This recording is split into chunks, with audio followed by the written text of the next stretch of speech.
আজকে আমি তৈরি করে নিলাম সরিষা বাটা দিয়ে সজনে ডাঁটার চচ্চড়ি। সজনে ডাঁটার রেসিপির জন্য আজকে আমি প্রথমেই ডাঁটাগুলো কেটে নিয়েছি, আলু কেটে নিয়েছি। এখানে আমি সব মশলা একসাথে পেস্ট করে নিয়েছি। এখানে সরিষা বাটা, মরিচ, রসুন, পেঁয়াজ আর আদা আমি একসাথে বেটে নিয়েছি। ফ্রাই প্যানে তেল দিয়ে নিয়েছি। এখন তেলটা গরম হলে মশলাটা কষিয়ে নেব। আমি মশলাগুলো দিয়ে দিচ্ছি। এখন মশলাটা কষিয়ে নেব। এখন দিয়ে দিচ্ছি স্বাদ অনুযায়ী লবণ, দিয়ে দিচ্ছি হলুদের গুঁড়ো।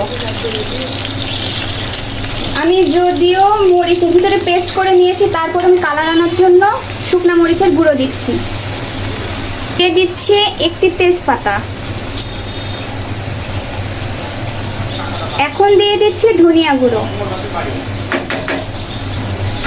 এখন আমি ভালোভাবে নেড়ে মিশিয়ে নেব। মশলাটি যত ভালোভাবে কষাবো ডাঁটার টেস্ট তত আসবে। তখন কষাবো যতক্ষণ না তেল ছেড়ে দেয়। মশলাটি কষিয়ে নিলাম। এখন আমি ডাঁটাগুলো আর আলুগুলো দিয়ে দেব।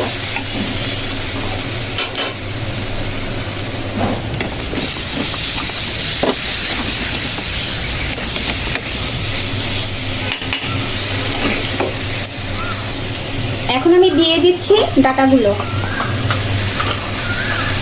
এটি কষিয়ে নিলাম। এখন আমি ঝোল দিয়ে দেব।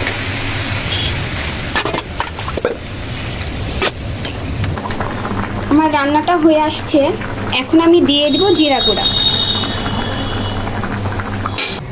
আজকে রেসিপি ডান। আজকে আমি বানিয়ে নিলাম সরিষা বাটা দিয়ে সজনে ডাঁটার চচ্চড়ি। রেসিপিটা কেমন হয়েছে সবাই কমেন্টে জানাবেন।